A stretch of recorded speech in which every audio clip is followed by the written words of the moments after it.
Advertencia, este podcast puede contener mucho contenido de cómics, superhéroes, DC Comics, Marvel Comics, videojuegos, un poco de todo el mundo freak y de la afición en estos multiversos. Así que si te encanta todo esto, escúchalo por favor. Este fue un mensaje de Charlas con Padavi. Buenas, pues estamos en otro podcast más. Este es un podcast genial porque tenemos a mi amigazo, saso grande amigazo, Warner Wallace. ¿Qué más, Warner? Buenas, Padavi, ¿cómo me le va, vea? Bien, y sí, grande. Aquí visitándolo. No hay colchón que abarque esta humanidad.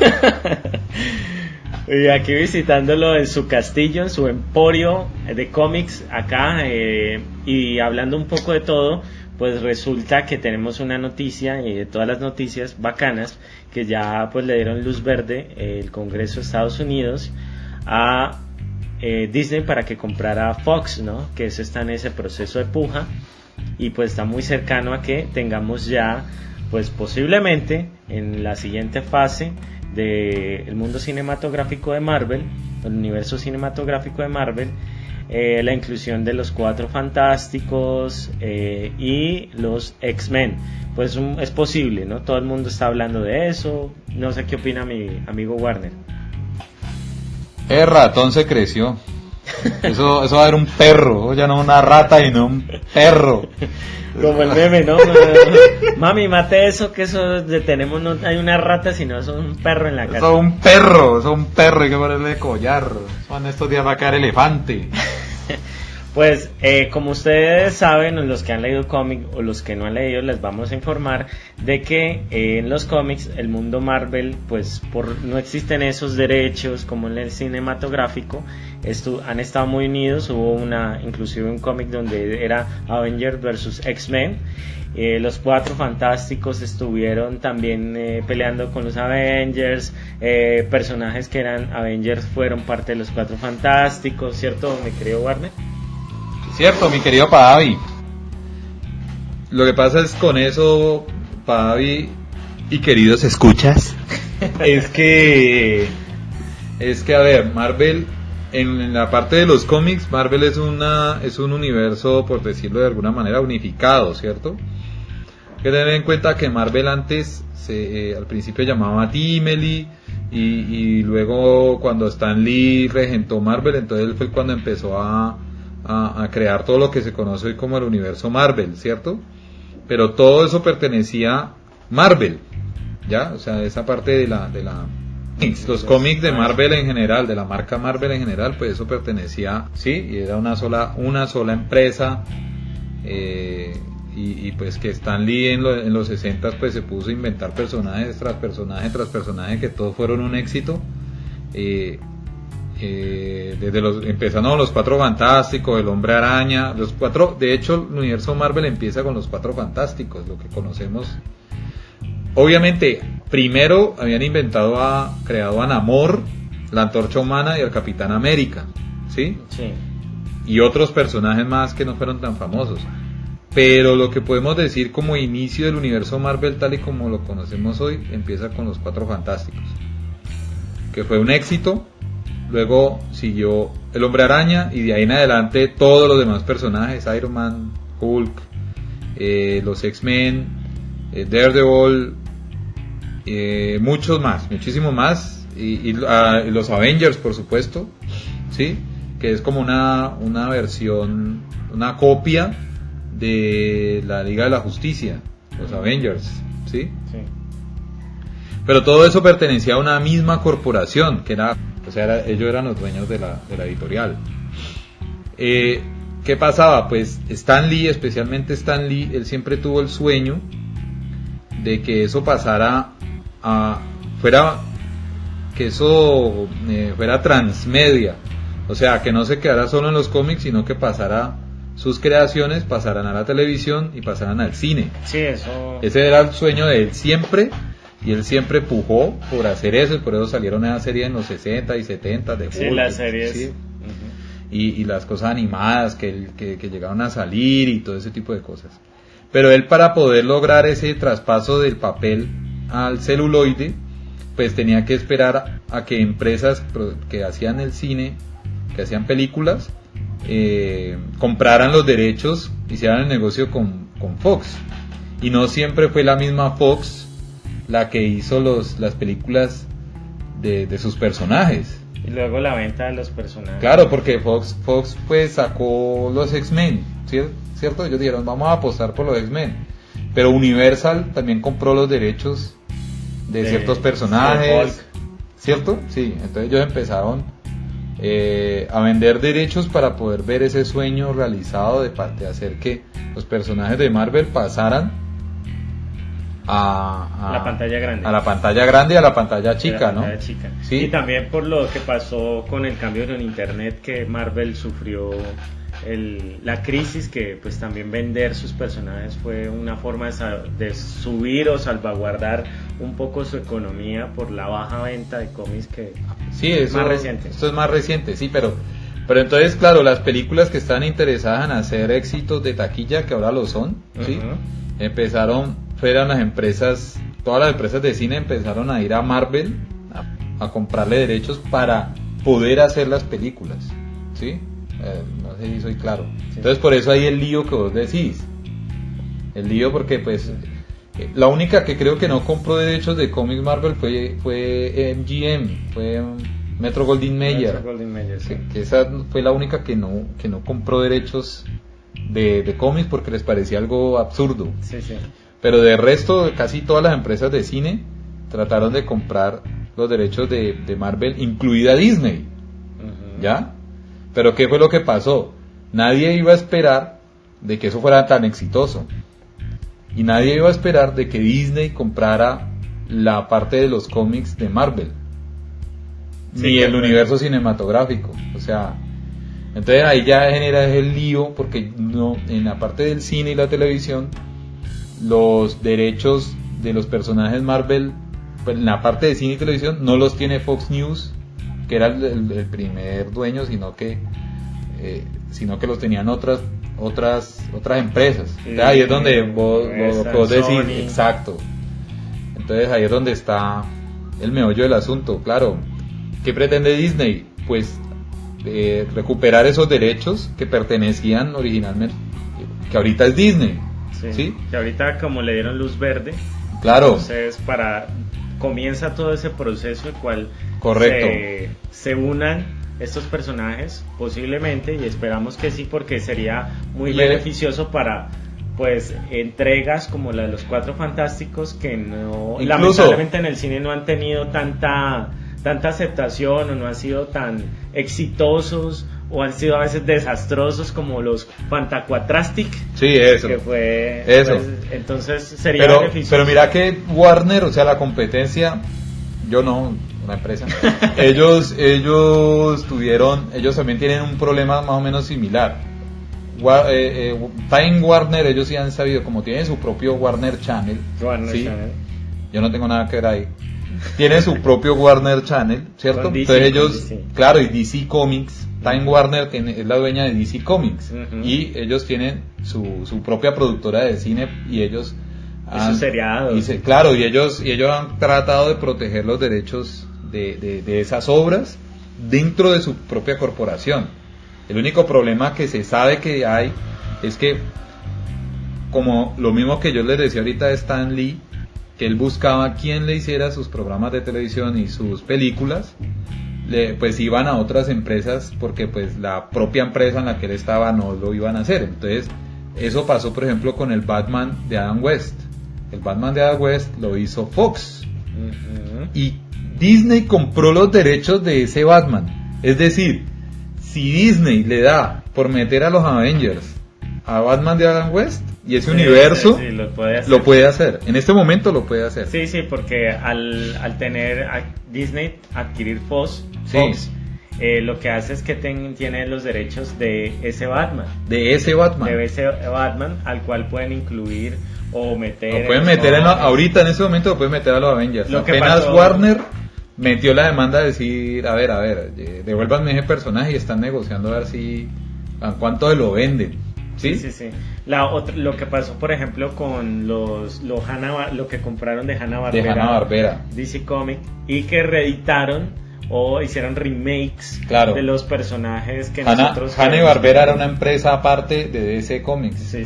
Y DC Comics la compró. DC Comics de hecho es más experto en esas compras y Time Warner que la misma Marvel, porque todo el universo de la Liga de la Justicia son de personajes comprados y robados a otras editoriales. Sí, que la hicieron quebrar o las se hicieron o simplemente iban comprando esos personajes y lo iban incluyendo dentro del universo DC, que eran de una cantidad de editoriales pequeñas que ellos fueron absorbiendo. Sí, por ejemplo, las reacciones de los Picapiedra, por ejemplo, reacciones muy adultas, ¿no? Porque ya tú me lo dijiste, era para público más. Claro, bueno, es que le comentaban tras bambalinas a Padavi, era que el target, el público objetivo de DC Comics son hombres de mayores de 40 años. Sí, de razón la oscuridad. Exacto, por eso el tono más sombrío y más sobrio de las películas de DC se debe a eso. A ellos no les interesa el público infantil ni juvenil, sino el público adulto que se va que quiere algo más que entretenimiento y quiere como pensar un poquito y cosas un poquito más complejas. Entonces, por ejemplo, eso cuando lees los cómics nuevos de los personajes de Hanna-Barbera, como los autos locos, eso, tienen ese tinte adulto. Con Pulgoso, donde estaban todos esos personajes que eran no, y sacaron los Looney Tunes también, sí, así en ese tono. Y ese tono de los autos locos es como un Mad Max. Sí, algo más similar, Max. Y entonces tú ves Pulgoso y no el del Pulgoso que se reía, sino es diferente. Y Don Gato y todos los personajes. Todo, o lo de Scooby-Doo ya se ve diferente al Scooby-Doo que tú conoces. Por ejemplo, yo por ahí estuve viendo un cómic de Elmer Gruñón, pero estaba metido en Ciudad Gótica. Sí. Y él era como una especie de detective. Detective privado, en medio de ese universo, pues así, pero ya el dibujo, pues no dibujo el merenano y calvo, no, sino que era un señor calvo ahí que era como una especie de detective, como de cazarrecompensas, ¿no? Y así, y ellos han manejado eso de la nostalgia porque pues el público lector de DC, o sea, el público objetivo y el público que le está comprando cómics a DC es gente, y yendo a ver las películas de DC, gente de 40 años en adelante, o sea, sardinos como tú y yo, Así de sardinos. Así, sardinos como tú y yo. Así. Pero bueno, volviendo a Marvel, pues eso es lo que o sea, por eso en los cómics no existe ese lío de que de que los derechos de esto, de lo otro, no existe, porque todo es un universo unificado, que además eso es lo que quiso hacer también Stan Lee, que eso fue lo novedoso, que él creó un universo unificado de todos los personajes de la editorial, o sea, todos tenían que ver con todos, que eso después lo adoptó de lleno DC Comics. O sea, obviamente DC Comics empezó haciendo lo primero que Stan Lee con la Liga de la Justicia y con la Sociedad de Héroes de América, que eso fue en los... ¿La Sociedad de la Justicia de América? Sí, que eso fue en la época en los 40 ellos hicieron eso. Pero era una estrategia más como de dar a conocer personajes de la B de DC para ver si podían salir después en una revista propia, ¿sí? Y cuando hicieron la Liga de la Justicia, ese era también el objetivo, como dar a conocer personajes de la B, porque ustedes ven en los primeros números de la Liga de la Justicia no sale ni Superman ni Batman. No, salen la Mujer Maravilla y otros personajes que están como en la B, sí, para promocionarlos, para que salieran en sus propios títulos, pero la intención era de que ellos tuvieran su propia ciudad y que vivieran sus propias aventuras fuera, como en universos propios. Sí. Ya. En cambio Stan Lee dijo, no, a mí me parece muy chévere que el Hombre Araña esté trepando los muros y de pronto se encuentre con Thor, y Charlen y tal, y que todos estén relacionados con todos de alguna manera, y que pues fueran amigos Tony Stark y Bruce Banner y Sí, o sea, él todos quería... se conocieran y hablaran de los otros. Claro, ellos para lo que tiene Stan Lee solo era cómics más... de Marvel. ¿Ah? Si no aparece el otro personaje, hay una referencia a él. Sí. Eso me pareció cuando Claro, tú lees los cómics de Marvel. y es una gran estrategia que muy buena, porque eso hace que la gente que no conoce ese otro personaje se interese en ir a comprar las revistas de ese otro personaje, ¿no? A veces uno está leyendo un cómic Marvel, y esto es solamente en los cómics Marvel, que vos están conversando los personajes y te aparece una cartelita abajo que dice, esto ocurrió, por ejemplo, estoy leyendo un cómic de Avengers y hablan de algo, no, sí, ¿te acuerdas que este maldito de las garras cogió a Magneto y hizo esto? Entonces abajo aparece, esto lo puedes leer en X-Men número 20 y tal, dibujado por tal y escrito por tal, ¿ya? Sí, entonces uno dice, ay, ¿cómo así? Eso pasó en los X-Men, voy a ir a comprarme la revista. Y entonces ahí, eso iba generando también, es una buena estrategia de negocio. Claro, porque el villano que aparecía al momento que se enfrenta contra ellos, se enfrentó en alguna vez con Magneto. O con los Cuatro Fantásticos, ¿sí me entiende? Eso fue el modelo exitoso que tuvo Marvel hasta hace muy poco, que eso le ha funcionado, pero eso en el cine no lo podían hacer por lo mismo que le explicaba, que era que como ellos fueron vendiendo y cediendo derechos de autor para poder hacer realidad ese sueño de pasar los personajes de Marvel al cine, pues sí hay esos enredos legales dentro del mundo cinematográfico. Pero ¿qué opino? Pues me parece chévere que de pronto ver a Deadpool con los Avengers sería como lindo. Sí, sería bacano, y vamos a ver qué nos depara. Y a Wolverine con los Avengers. Sí, sería porque bacano. Deadpool ya lo tiene más que casado. Claro, sí. Bueno, otra cosa que íbamos a hablar aquí, aparte pues de la noticia de luz verde de la compra de que ya puede Disney comprar Fox, o sea, hay luz verde, y Comcast está también preocupado porque Comcast también está interesado en comprar Fox. Vamos a ver qué sucede, ojalá ya quede pues ya ratificado pues la compra, ya sea, ojalá sea por Disney, porque podemos ver esos héroes allá y sería algo bueno pues para héroes como los Cuatro Fantásticos, ¿no? Y lo que vamos a hablar era, por ejemplo, la nueva película Spider-Man. Vemos que muchas personas cuando vieron el tráiler, que es una película animada muy al estilo cómic porque tiene unas cartelas y todo eso, ven personajes como Miles Morales, ¿sí? Y algunos se preguntan, bueno, ¿cómo es que es un Spider-Man afro y eso dónde salió? Pues resulta que para aquellos que saben y los que no saben, hay multiversos, y en otros de esos universos Spider-Man no siempre fue Peter Parker, Wayne nunca murió, y también cuando los personajes pasan a la pantalla grande o a la pantalla chica, como ha sucedido, pues cambian de origen, de tono de piel, de nacionalidad, en fin, eso Guarda nos quería contar un poco. Bueno, pues no, pues seguimos en el cine y sí, en los cómics. En la película iba a salir a aparecer Miles Morales. Sí, Miles Morales, que es latino, negro. Afrolatino, sí. Es afrolatino, ¿no? Sí. Que es algo bastante interesante y novedoso dentro del mundo de Marvel. A ver. Y que ocurre en la vida real, ¿no? Claro. Paradójicamente, a pesar del contrario o sea, es muy paradójico. La gente pensaba hace unos 10 años, cuando empezó el universo Marvel con Iron Man, la gente iba a pensar que después de esto los cómics de superhéroes se iban a vender como locos, y ha pasado lo contrario, lo opuesto a todo lo contrario. Las ventas siempre cuando había un récord de venta en Estados Unidos, un top de ventas, al final de cada año o al principio de cada año muestran cuántos cómics se han vendido y esto y lo otro. Siempre desde los 60s para acá punteaba o Marvel o DC. Sí. Y siempre era Batman o Spider-Man o X-Men.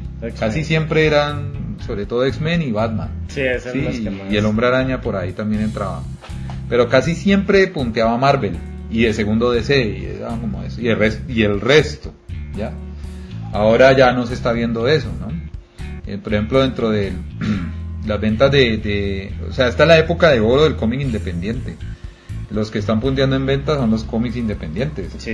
Y editoriales como IDW, Image, Dynamic Comics, Sunbound, Skybound, Dark Horse son los que están punteando y los de Marvel y DC están relegados, ¿no? Sí. Ellos ya no están vendiendo tanto.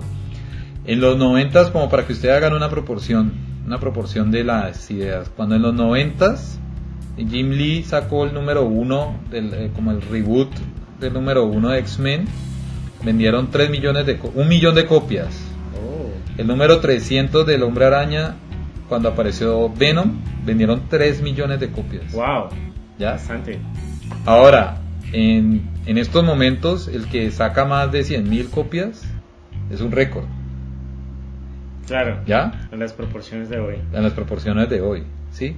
Entonces, hay gente que en estos momentos resulta que hay gente que le atribuye eso a lo que hablaba Padaví ahorita de que tenemos un Hombre Araña como Miles Morales, ¿no?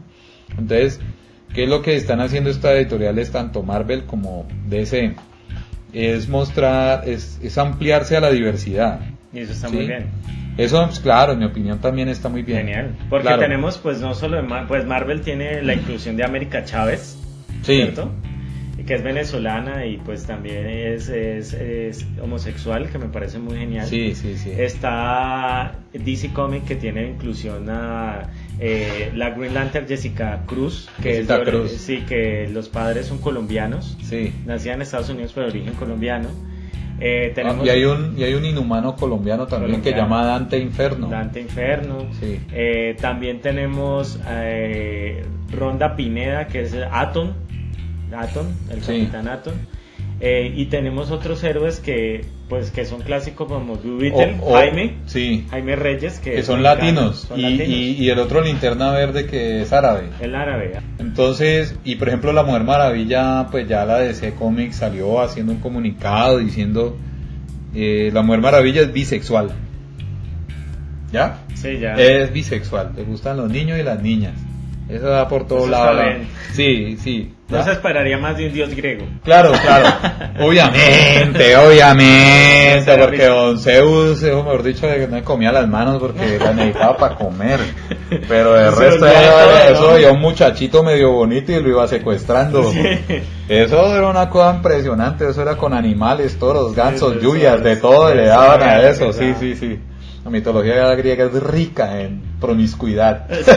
Y derroche de placeres. Hasta con monedas de oro.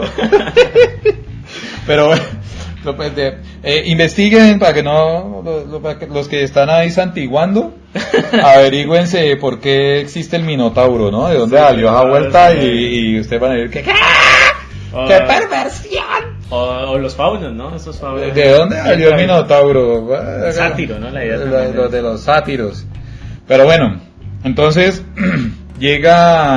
bueno, ¿qué pasaba? Antes, diga usted en la década de los 70s, 80s, casi siempre los villanos, especialmente de Marvel, eran extranjeros a los Estados Unidos. Eran rusos, eran polacos, eran gente que amenazaba la seguridad nacional. Ah, sí, claro. ¿Sí? Por ejemplo, vemos al Dínamo Carmesí, que era ruso. Exacto. Había uno español también que tenía como poderes de toreo ahí. Que era un villano de Daredevil. Sí, señor. Sí. Entonces, claro, en esa época la diversidad era mala, ¿ya? Pero claro, ¿quiénes hacían los cómics? En su mayoría, no todos. Había una gran selección de artistas filipinos, pero villanos filipinos no había. Había la gloria peruana del cómic, señor Pablo Marcos, y García López, que es argentino. Y habían unos artistas extranjeros, sí, pero todo el manejo era estadounidense y era una cosa, en la época del macartismo, y el macartismo no vino a acabar sino hasta hace poco. Entonces, los enemigos de América, pues, ¿quién era? Pues todo el mundo fuera de América, eran los malos, ¿sí? Todos los que no eran estadounidenses eran enemigos. ¿Sí o no? Y el Capitán América de Estados Unidos con la... ¿cómo es? Superman con la bandera de los Estados Unidos, defendiendo el estilo de vida americano.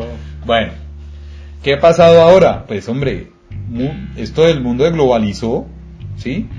Y los autores, muchas veces los guionistas y los autores de cómics, los dibujantes, no viven ni siquiera en Estados Unidos, jamás han pisado el suelo norteamericano, porque muchos de ellos ni siquiera visa les han dado para ir a una Comic Con, y escriben los cómics desde Ucrania, desde África, desde España, desde México, desde Argentina, Perú. Brasil, Perú, Colombia, ¿sí?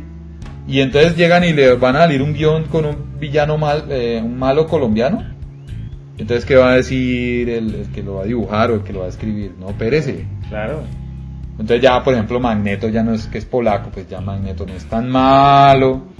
Y ¿sí la pillan? Sí, sí, sí. Y no es tan malo Magneto, porque pues Magneto lo que pasó fue que tiene una vida traumática, no es porque fuera malo así, no, él vivió unos problemas.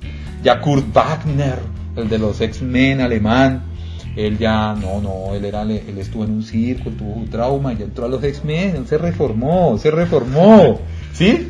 Sí, entonces, sí, sí la pilla, entonces se empieza a ver eso, con los X-Men me empezó el degenero, yo creo. Entonces empiezan a hacer una inclusión muy real de lo que es el mundo actual, incluso dentro de los Estados Unidos, en ciudades cosmopolitas como Nueva York, donde hay gente de todo el planeta conviviendo y hablando muchos idiomas. Entonces, el cómic, les guste o no, es un reflejo de la época que estamos viviendo. Sí, entonces uno ve, por ejemplo, Mrs. Marvel, que es que es musulmán. Por ejemplo, la Mrs. Marvel, que es musulmán. Entonces, ellos lo que trataron es como de adaptar esta realidad, o los cómics, a la realidad que nosotros estamos viviendo. Sí. Que ya no es tabú, por ejemplo, la homosexualidad o la bisexualidad, todo ese tipo de cosas. Entonces ya hay personajes gays, que los primeros fueron los de Authority, Midnighter y Apollo, que hasta se casaron. Sí. Y eso fue un éxito. Que era como una inspiración de Batman y Superman, ¿no? Me parecía mucho a ellos. No, mira que yo analizo eso y no Mr. es... Nightmare no era como un Batman. Sí es Batman, pero Apolo no es Superman. No es Superman. Apolo es la Mujer Maravilla. Sí, wow. Un dios griego. Sí, y la Mujer Apolo. Maravilla, una diosa griega, ¿no? Sí, claro. Es la Mujer Maravilla. Había uno que sí era Superman, que era un tipo que andaba en frac. Sí. Que era súper fuerte y no le valían las balas. Pero ese casi no pegó. Ya. Ahí están los de la Liga de la Justicia, ustedes pueden analizar. Sí, los vi a adivinar. Ahí, Me gustó mucho ese cómic de autor. Ese es muy bueno, es muy bueno. Y hay una saga donde ellos pelean con unos villanos que son como los Avengers. Y sale Thor, y es buenísimo. Sí. Y sale el Giant Man y todo eso. Sí. Que es el mismo Hombre Hormiga. Sí, para aquellos que no saben, el Hombre Hormiga ha tenido muchos alter egos, porque ha sufrido... Él ha sido un científico que ha sufrido mucho y ha sufrido desórdenes mentales. Entonces él se llamó Yellow Jacket, se llamó Giant-Man, Goliath, luego se hizo llamar, cuando murió Avispa, se hizo llamar Avispa. Y aparte de eso, Henry Pym. Apareció Henry Pym, en unos cómics apareció pegándole a Avispa una cachetada. Entonces pues, ha sufrido mucho psicológicamente y pero el traje que lo hacía diminuto también lo hacía gigante. Sí. Entonces cuando él se hacía gigante llamaba Giant Man, ¿no? O sea, el hombre gigante. El hombre gigante. Luego se llamar Goliath, Yellow Jacket, que sufría de pérdida de memoria, y luego Avispa lo casó. No. Se casa para que recupere la memoria. Sí. Pero luego la Avispa lo deja por Iron Man. Sí. Bueno, entonces, ahora que viene la película de Ant-Man and the Wasp. Entonces eso es lo que esa ampliación a la diversidad que entonces hubo una vez una rueda de prensa hace un año, si no estoy mal, se hizo una rueda de prensa al director en jefe de Marvel Comics, llamado Axel Alonso. Le preguntaron pues que a qué se debía la baja en las ventas de los cómics de superhéroes en general. Sí. Entonces él decía, como lo dijo como en chiste, y como en chiste y en pregunta, ¿será que eso se debe a la diversidad? ¿Ya? Eso se ha interpretado de una cantidad de formas impresionante. Hay gente que dice, es que hay demasiada la diversidad. Cuando él dijo de la diversidad se refirió a que son muchos títulos de cómics y la gente no tiene capacidad de leer tantos títulos distintos, o se debe a la diversidad étnica, racial. Entonces eso generó toda una discusión de qué era lo que causaba que los cómics de Marvel no se vendieran.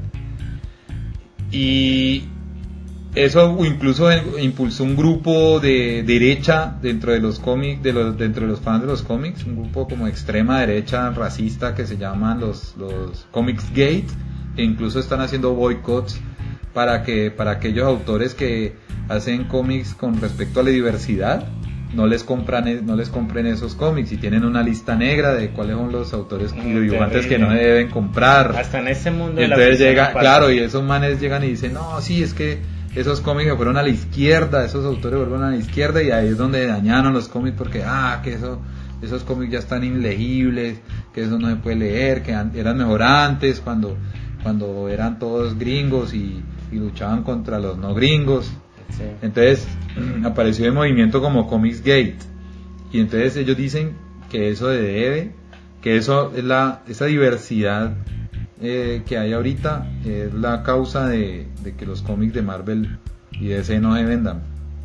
A mí, en mi opinión, para hacer lo que yo puedo ver con eso es que, porque yo por ejemplo casi no estoy leyendo cómics nuevos, porque es que tienen unas continuidades tan raras que yo ya no sé por dónde empezar. Yo creo que ese es el problema por el cual los cómics no estoy volviendo a leer cómics de superhéroes nuevos, porque me pierdo. O sea, no sé ni por dónde empezar. Son sagas demasiado largas, y además les hacen reinicios y hacen unas cosas que yo digo que no, como que no hacen difícil que uno tenga una continuidad. Es difícil. Por ejemplo, Sí. en el universo Revir, pues trataron de volver a tomar el universo DC y pues de cero, otra vez y rehacer los héroes, como pues ha pasado con el inicio de estos universos. Sí. Y pues lo que generó como contraste ahí también algunas protestas por aquellos nostálgicos fue lo de Watchmen, ¿no? Que tomaron la historia del Botón, y cuando descubrieron que Rorschach no era el Rorschach pelirrojo sino afro, entonces la gente, pero de estos no son de Watchmen. Entonces luego explicaron que no, eran otros Watchmen de otro universo, y pues calmaron. A mí pues, eso es precisamente lo que no me gusta, ¿sí me entendés? O sea, es porque yo creo que lo que pasa es que están como desesperados por seguir vendiendo las mismas marcas, o sea, los mismos personajes de franquicias que a esta altura son obsoletos, ¿sí? Y además el cine sí ha tenido el éxito, sobre todo los del universo Marvel, MCU, ¿cómo es? Eso. El universo cinematográfico, el UCM. Sí, el UCM, el universo cinematográfico de Marvel. Ellos sí han logrado hacer unas versiones contemporáneas de esos personajes, pero en los cómics no han sabido transmitir muy bien la época sobre esos personajes viejos. Pero lo que yo digo es que porque, pues, son ideas muy viejas, ideas muy viejas, y de pronto no sé, lo que yo haría es como más o menos como hacen en el manga, ¿no? Que hacen evolucionar el personaje hasta que dé, o sea, sí, la idea, o sea, hablando de eso, la idea es que, por ejemplo, ahora en esto del manga y lo animado, en el anime, es que, por ejemplo, hay una propuesta que se llama Dragon Ball Heroes. Dragon Ball Heroes sí. plantea los multiversos que ya se estaban planteando en Dragon Ball Super, que habían 12 universos y que habían otros Saiyajin, y cogen ideas del cómic y las meten ahí para renovar, por ejemplo, el cuento de Dragon Ball. Y Dragon Ball Heroes, en el primer capítulo que ya salió y ya me lo vi, muestra a dos Gokus, ¿no? En este caso, que se enfrentan en un Goku de una línea temporal donde existió GT, y él ya es un hombre, pues es un hombre muy maduro y muy serio, y entonces vemos el Goku de Z, que llega ya sí, menos infantil, más perceptivo, y contra el Goku Blue de Super, que es más infantil, y el enfrentamiento entre los dos, pero no era así un enfrentamiento, sino que era una estrategia de este Goku que tiene la transformación de Super Saiyajin 4 de GT. Entonces es un Goku serio, un Goku que se identificaron los que nos vimos en los años 90, y a la gente le ha gustado mucho. Y la serie, el primer capítulo de 8 minutos 46 segundos, y plantea una historia. Lo que pasa es que es muy rápido, ¿no? Entonces se pierden como cosas, pero ha gustado mucho ese Dragon Ball Heroes, y plantean continuarlo, ¿no? Con versiones de de estos Gokus. No, pues interesante. Y tomando cosas del cómic de los multiversos. Claro. Entonces, cómo toman un concepto muy trabajado en los cómics estadounidenses, muy trabajado en los multiversos, y lo renuevan en el manga. Sí, no, hay que mirar. Entonces, claro, además de pasar también, súmele otra cosa de la crisis. Por ejemplo, yo sigo mucho a un dibujante de cómics que se llama Carlos Pacheco, que es dibujante de cómics del mainstream. Sí, en Marvel y DC y todo eso. Entonces el tipo decía que él le daba como máximo de tiempo a los cómics de superhéroes de Marvel y DC especialmente, les daba 10 años de vida como máximo. Sí. Porque el cine los aplastó, el cine y la serie los acabaron. Sí. Yo coincido con él en eso, ¿sí? O sea, ya las versiones de cine y de televisión transmiten mejor el espíritu de los personajes que los mismos de los cómics. Y aparte de eso, que se reinventan, se toman pues referencias del cómic, pero meten elementos allí. Aparte que el cine y los seriados llegan a muchas más personas que el cómic. Claro, por supuesto. Además pasa algo, cuando yo tenía la librería, yo vendía a veces los mangas de series que pasaban en televisión, como Inuyasha o Naruto o Dragon Ball, y la gente no me lo compraba porque decía que prefería verlo en la serie de anime. ¿Ya? Eso pasa mucho en nuestros países. Y entonces, claro. Como no es eso a los cómics tanto como en Estados Unidos. Por supuesto, pero en Estados Unidos también están pasando por esa misma situación. Las nuevas generaciones. ¿Sí? Claro, las nuevas generaciones no, o sea, ellos quieren, se ven la película, nunca han leído un cómic de Iron Man, se ven las películas de Iron Man y cuando van a comprar los cómics de Iron Man, se dan cuenta que esos cómics no me parecen en nada los de la película, ni siquiera Tony Stark es el mismo, ¿no? Por eso están poniendo estéticas de los personajes en los cómics. Y la personalidad y todo eso. Entonces, claro, la gente va a ir a buscar un cómic del Hombre Araña de Tom Holland, es que llama el peladito, sí, de Tom Holland, así y tal, como todo huevadito. Y van y buscan el cómic y encuentran un Peter Parker con hijos, mujer, casado, divorciado y viudo, vuelto a casar, madurísimo, cuarentón. Entonces dice, pero ¿qué es esta vaina, mano? O sea, yo quería ese cómic. Entonces, eso pues claro, las ventas tienen que mermar considerablemente, y la gente está, cuando hace la comparación entre cómics, la obra literaria y el cine y la televisión, está prefiriendo el cine y la televisión a los cómics. ¿Tú crees, Warner, que en un futuro, pues digamos, los cómics se reduzcan mucho más el tiraje y sean solo como la continuación o las historias que no se cuentan en los seriados y en el cine, o en el cine en el caso universo cinematográfico de Marvel, y los cómics sean como una ampliación de las historias que no alcanzan, o de las escenas que no alcanzaron a ver en el cine? Pues yo creo que de pronto sí. Sí. Yo creo que eso es para por ejemplo, en lo que consiste en capturar público nuevo, sí. Termina siendo como un complemento de los cinematográficos. Yo creo que sí. Yo creo que sí. Yo también tengo esa. Y van a seguir haciendo los cómics de siempre para el público viejo como nosotros. Que a medida que vamos envejeciendo, pues nos van a seguir haciendo los cómics, y cuando ya esta generación pase, van a dejar la otra, si es que todavía persiste los cómics como publicación. Lo que dicen, y se está especulando de que puede pasar, es que por ejemplo Disney cancele los cómics de Marvel y se quede solo con las series de Netflix y las películas.